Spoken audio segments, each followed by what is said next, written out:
Play, Ya. y arrancamos.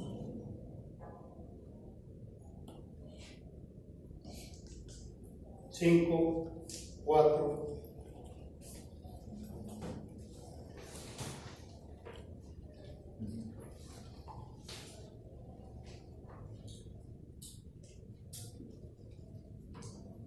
Secuencia 3. Secuencia 2. Guardavalores, Labial sin boca, revista al espectador, una una campana, gran vitrina rodeada de muestra majestuosa, medias con decorados delgadas, no extravagantes, tocador con espejo, preferiblemente olveras, antigua. sombras para ojos, La vitrina gira lentamente como las cajitas de construidas música. desde el Al interior de la material vitrina textil. observamos que El aparecen y décimo de la desaparecen de familia manera mágica, en forma circular, algunos concretos. giratorio, Son esenciales para la exhibición los siguientes objetos: suena una cosa, un bolso, suena otra cosa. guardavalores, Guardavalores, como personaje principal, pulseras, debe ofrecer una pulseras, particularidad la especial lavadora, por su estilo o tamaño, un maniquí de vestimentas femeninas que ofrece una sobria elegancia sin cabeza, un maniquí de vestimentas masculinas que ofrece una sobria elegancia sin cabeza. Secuencia 1. Guardavalores. De vista al espectador, una gran vitrina aireada que se muestra majestuosa con un decorado no extravagante, preferiblemente a la antigua. La vitrina gira lentamente como las cajitas de música. Al interior de la misma observamos que aparecen y desaparecen de manera mágica y en forma circular algunos objetos.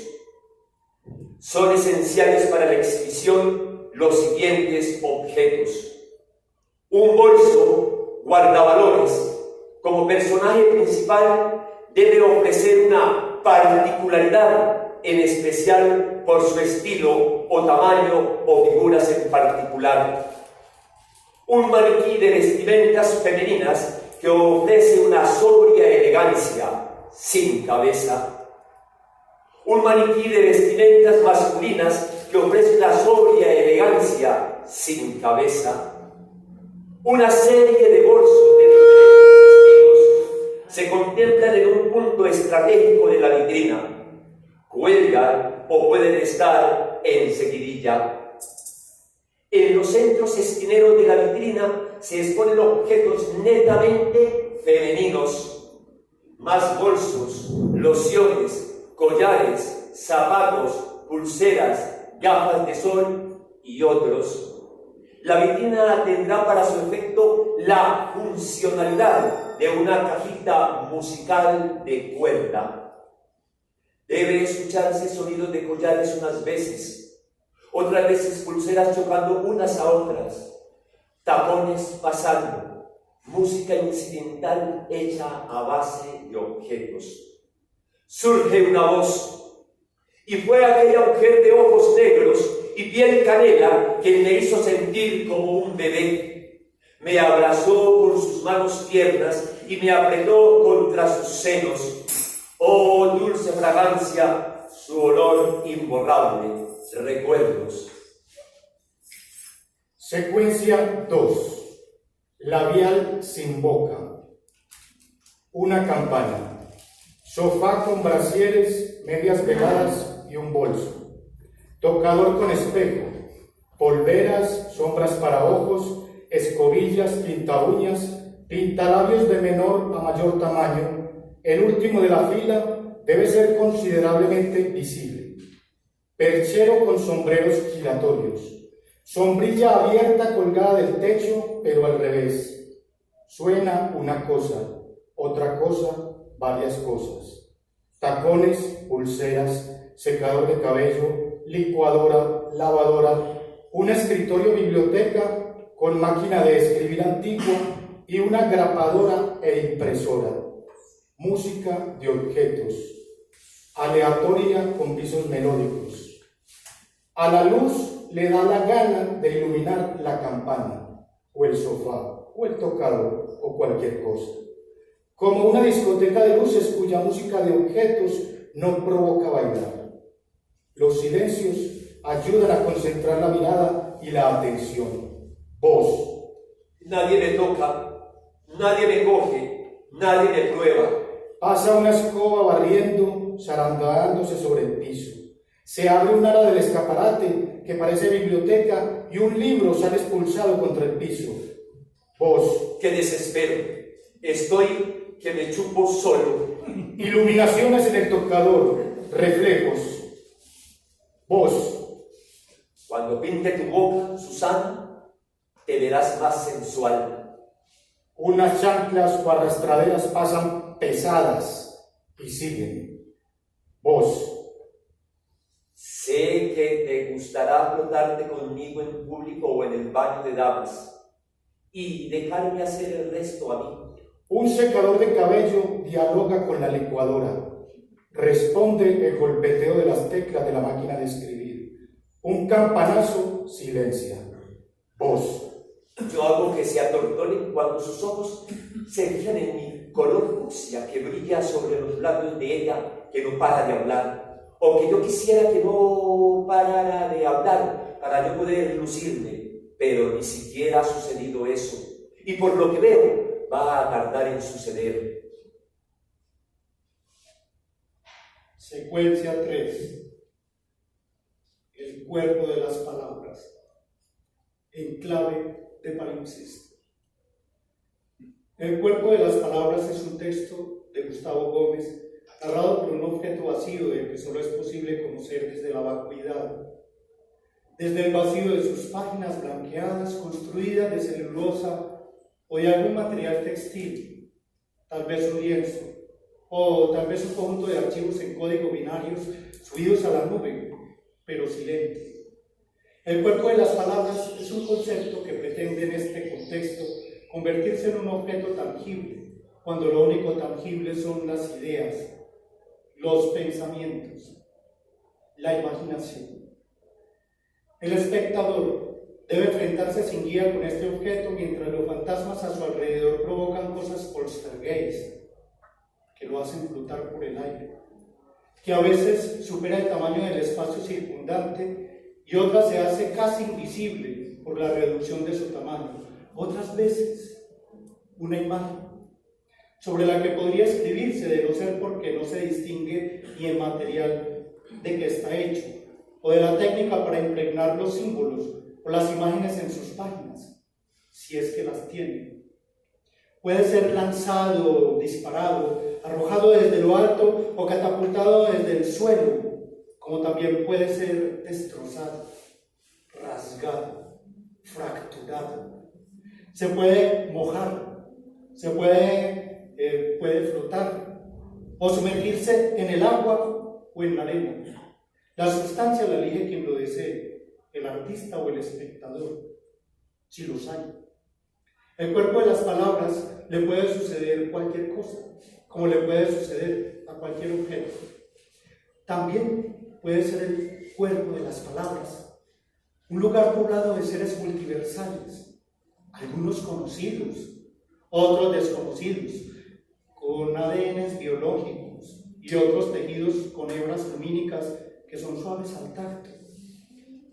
Otras que uno supondría poder solo tocar con la vista, o que ante la evidencia o la sordera terminan siendo presencias insensibles que nos transmiten sus pensamientos de forma sutil o telepática, si se quiere. Bien. Para el desarrollo de esta creación dramatúrgica que hemos denominado el objeto doblado, nosotros realizamos unas indagaciones para llegar como a nuestra pregunta central. Para la dramaturgia en general, el objeto ha sido un elemento subsidiario al servicio de la puesta en escena o como un apoyo a los actores para llevar a cabo las acciones o el logro de los objetivos de los personajes. Convertir al objeto como elemento principal de la narrativa de la puesta en escena nos pone sobre la ruta de hacer una pesquisa que haga la traslación del género narrativo literario sobre los objetos para convertir a los objetos en los conductores de una narrativa escénica. Nos surge entonces desde esta perspectiva la pregunta: ¿cómo construir una dramaturgia basada en una creación literaria donde el objeto es el intérprete principal? De tal forma, esta búsqueda nos puede conducir sobre la construcción de una herramienta metodológica que logre convertir los elementos objetuales desde el ámbito narrativo secundario en auténticos narradores sobre la escena. En ello hemos planteado unos objetivos. El objeto doblado, que es este proyecto creativo sobre teatro de objetos, como tal debe agotar diferentes niveles de realización. Para ello planteamos el siguiente objetivo general y los subsiguientes desarrollos. En el objetivo general nos hemos planteado realizar una creación dramatúrgica de teatro de objetos basada en una adaptación de la obra literaria Cositas Íntimas de Gustavo Gómez Vélez, donde hemos extraído algunos de los cuentos, en este caso 3 cuentos. Los objetivos específicos a realizar un análisis literario de la obra Cositas Íntimas de Gustavo Gómez y extraer los elementos dramatúrgicos que nos sirvan para un teatro de objetos. En segundo lugar, producir el texto dramatúrgico, el objeto doblado. Y finalmente, socializar ante el público la obra dramatúrgica del teatro de objetos, el objeto doblado, en un acto performático, que es lo que estamos haciendo en este momento. Para el contexto de esta propuesta dramatúrgica, hicimos la siguiente consideración. El teatro de objetos es una vertiente contemporánea de las artes escénicas que implica una experimentación de vanguardia del teatro de animación objetual, en la que intencionalmente debe hacerse un énfasis sobre una construcción de un personaje y personaje, que no es actuado por un actor, sino por el objeto en sí. Aunque el código de que el objeto sea el actuante de la obra que presenta un personaje, implica que el espectador crea en esta convención una dramaturgia enfocada en ese objeto narrativo de la escena. Es lo que el objeto doblado, entre comillas, quiere lograr. Entramos en una nueva problematización, la cual es definir si el objeto puede encarnar a un personaje en una contemporaneidad que vive esta disyuntiva, como lo propone Jean-Pierre Salazar. El otro aspecto del proyecto, el objeto doblado, es la incursión del objeto como protagonista en la literatura en general y en la literatura de Gustavo Gómez en particular.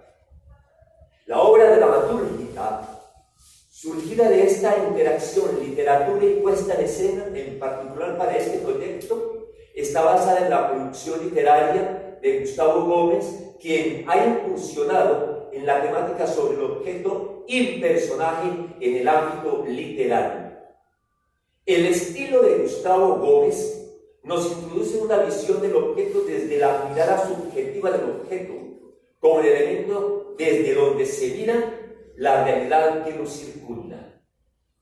Este íntimo tiene un tinte de erotismo con mucha apreciación desde el ángulo femenino. Es por eso que los objetos elegidos en el objeto doblado resultan siendo elementos con un amplio uso por las mujeres, dejando entrever esa mirada femenina. Para el objeto doblado, conceptualmente, vamos a enunciar algunos destellos. De Jean-Pierre Salazar, en su texto El personaje, una relectura de la crisis del personaje, retomamos a Robert Avirachel, citado por él, cuando habla de las 3 dimensiones constitutivas del personaje. Según persona, su rol; carácter, su singularidad; tipos, su valor simbólico. Cuando dice que es contra la segunda, contra el carácter, que parecía sin embargo sostener las otras dos que se debaten en las dramaturgias modernas y contemporáneas. La falta de sustancia del personaje en gran cantidad de obras teatrales se confronta constantemente en el panorama que nos ofrece Sarrasak. El sujeto que se expresa en la dramaturgia moderna de la subjetividad, en Strindberg, en los expresionistas, en Pirandello, en Becker, en otros. Es entonces un yo en pérdida irremediable de sí, es decir, se diluye su personalidad. Encontramos que puede depositarse sobre el objeto todo el peso que sustenta la definición de impersonal. Es por eso que en esta pesquisa nos concentramos en el objeto como depositario de la percepción para el espectador contemporáneo de la teatralidad y de la producción de la estesis por cualquiera de las partes implicadas, es decir, de la triangulación artista, objeto, espectador. Consideramos que el objeto es la base de esa triangulación y que es el mediador entre el espectador y el artista.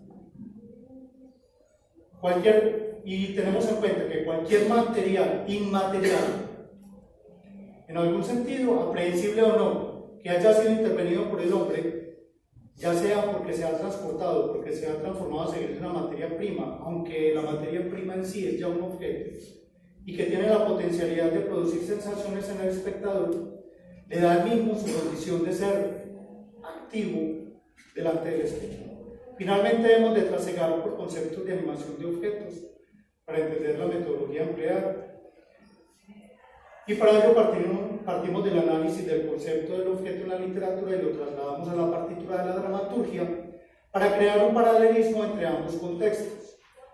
Con lo que respecta al objeto en sí, todo a sabiendas de que si hemos de ser puristas, el objeto no puede convertirse en un personaje, ya que perdería sus cualidades propias al adquirir las condiciones de otro. El objeto doblado es una dramaturgia imposible para un teatro posible. En el desarrollo, para realizar el desarrollo de la dramaturgia del objeto doblado, hemos dividido el trabajo metodológico en dos partes. La primera, como está basado en 3 cuentos, o sea, de literatura, de la narrativa, 3 cuentos que escogimos, que es el guardavalores, el labial sin boca y el cuerpo de las palabras, hemos realizado inicialmente un análisis literario. En el análisis literario utilizamos elementos del método estructuralista, que consiste en descomponer cada uno de los relatos para sustraer de ellos, digamos, los personajes, los ambientes, los conflictos, el argumento, la fábula, los espacios, los tiempos, todos los elementos que componen a un texto, sin meter posiciones subjetivas de nosotros personales, siguiendo esa línea del estructuralismo que habla que es despojarse de la interpretación que antes se usaba en los análisis de literatura antes del estructuralismo, que era la parte de percepción subjetiva que utilizaba mucho la crítica literaria. Entonces, en este aspecto, es el texto, la obra misma, la que tiene los elementos ahí intrínsecos. No es estudiar al autor, no es estudiar la época exacta, sino el texto mismo nos diría qué hay allí de teatralidad. Entonces hicimos la descomposición de los 3 textos. En la segunda etapa utilizamos teoría de la dramaturgia de Sanchís. Dice Sanchís, un dramaturgo también puede ser fiel al original de la obra narrativa, o por el contrario puede convertir esa narración en un pretexto para crear algo totalmente diferente. Cierra comillas. Teatralización de la textualidad es lo que nos dice Sanchís, y agrega: la textualidad, la sustancia textual de un relato, posee una teatralidad potencial en mayor o menor grado. Hay textos que cuando los leemos percibimos en una teatralidad tal que nos provocan el deseo de verlos en el escenario. Bueno, así como Sanchís nos habla del uso de textos narrativos en el teatro y que se usa mucho en el teatro clásico contemporáneo también. Y contemporáneo, él también habla de un tema de cómo hacer dramaturgia de los textos narrativos a partir del discurso, es decir, de la forma en que está escrito el texto, de cómo lo dice, más de lo que dice y de quiénes son, sino mantener una estructura, pero de cómo dice, y a partir de ese discurso de cómo lo dice, uno puede extraer formas para la puesta en escena, incluso formas de narrativa escénica. Entonces, esas fueron las dos partes que tuvimos en cuenta para el desarrollo metodológico. Bueno, hay otras consideraciones de consecuencias y hallazgos que tuvimos en esta dramaturgia, pero el tiempo se acabó. Solamente queríamos decir que finalmente transitamos por los postulados del drama, lo postdramático e incluso lo postteatral para la construcción de esta dramaturgia, y esperamos que sirva como inspiración de otros estudios en nuestra ciudad en el ámbito académico, pedagógico y artístico, y que constituyan una alternativa relevante de creación con aportes didácticos a iniciados profesionales de las artes escénicas. Vuelvo énfasis, consideramos que esta obra textual del objeto doblado es una dramaturgia imposible para un teatro posible. Gracias.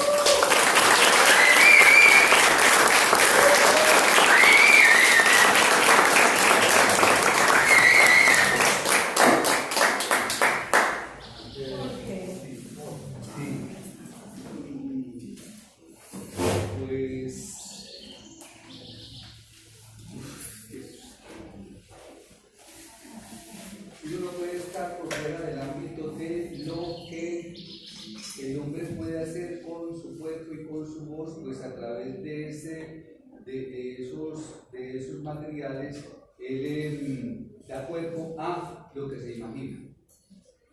Imaginarse que los objetos hablan y todas esas cosas, a mí me parece maravilloso, y es el primer logro que ustedes alcanzan.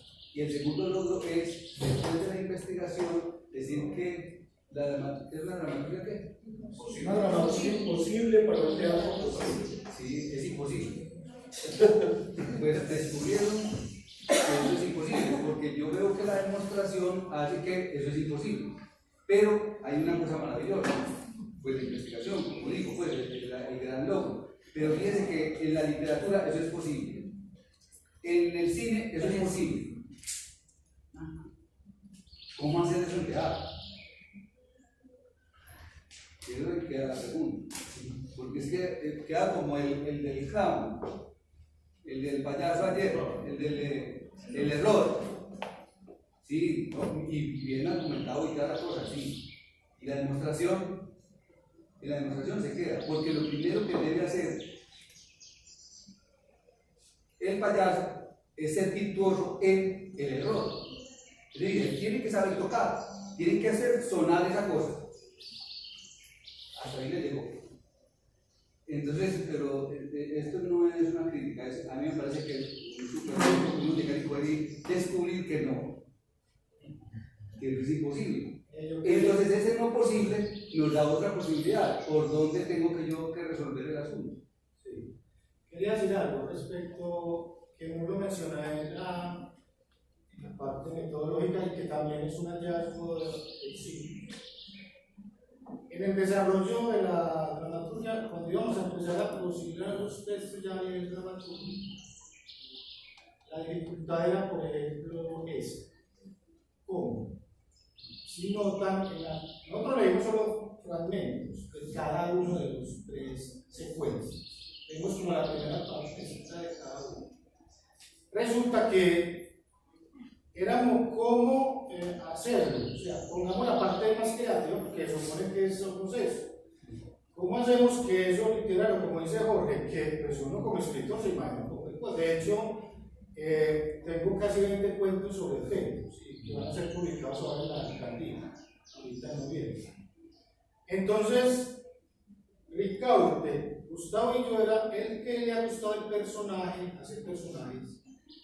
Claro, es que ahí el objeto no va a ser como leímos en la historia de teatro de objetos, por ejemplo los argentinos, que ellos hacen teatro a veces en mini, y por ejemplo hacen Hamlet con un teatro pequeñito, y entonces el muñequito es Hamlet, y entonces aquí no es el objeto ponerlo otro, como veía Ricardo, no es convertir al objeto en otra cosa diferente a él, es el objeto, el bolso, el labial y el libro, que son ellos.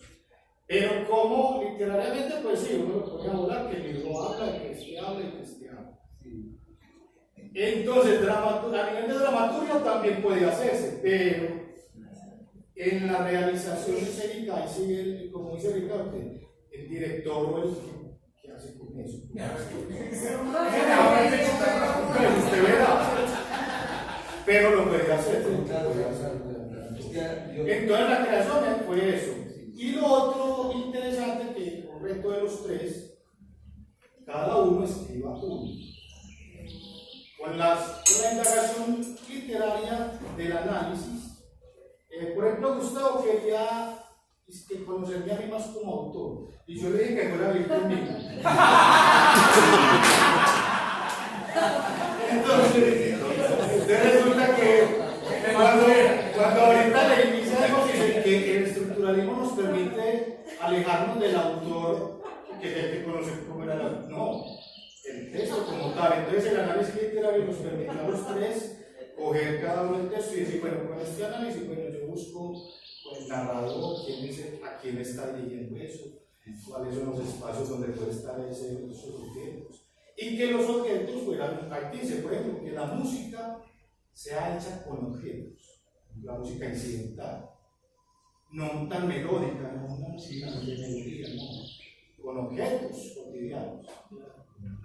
Y otra muy importante, pues, de los tres, el que más ha hecho teatro de objetos soy yo, que llevo más de 22 años con mi grupo de titiriteros.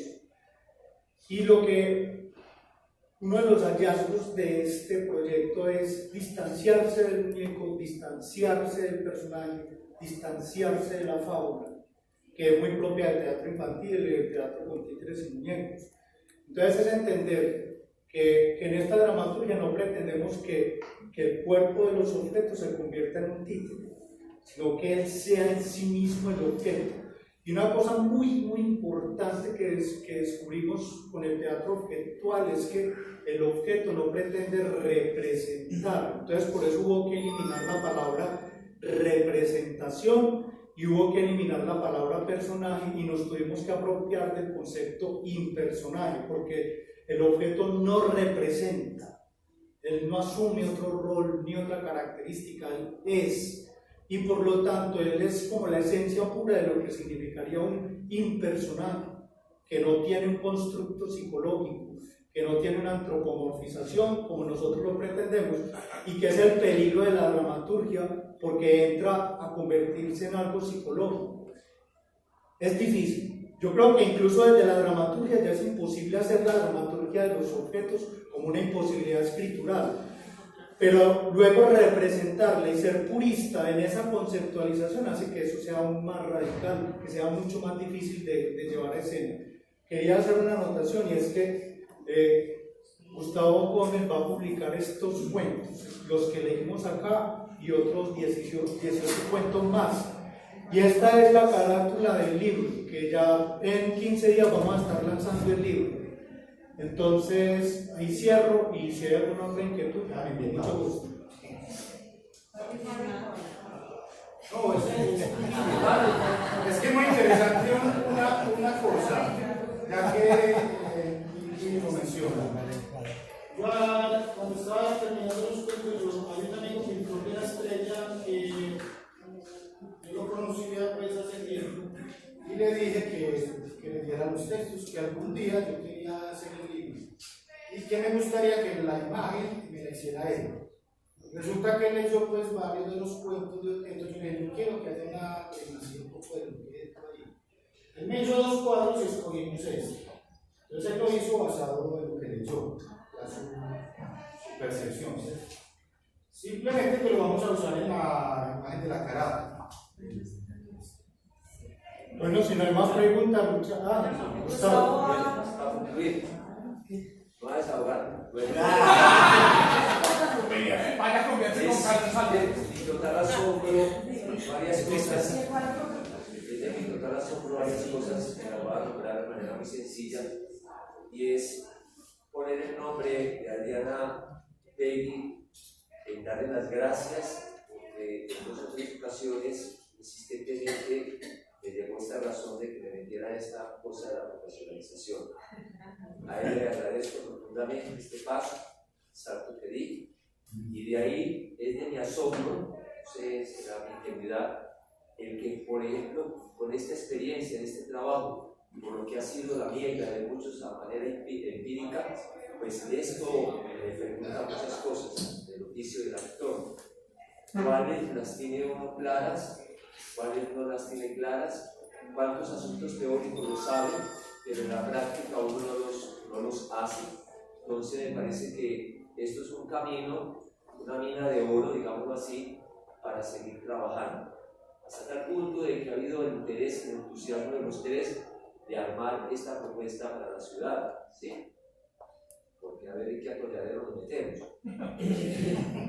Pero es como esa es la premisa. Y agradecerle a todos los profesores, a la asesora, que gentilmente, hoy no le trajimos buñuelos. Si le traen un buñuelo de helado, Lo pusimos allá en el parque y vas a rodar. A el resto de compañeros que están acá,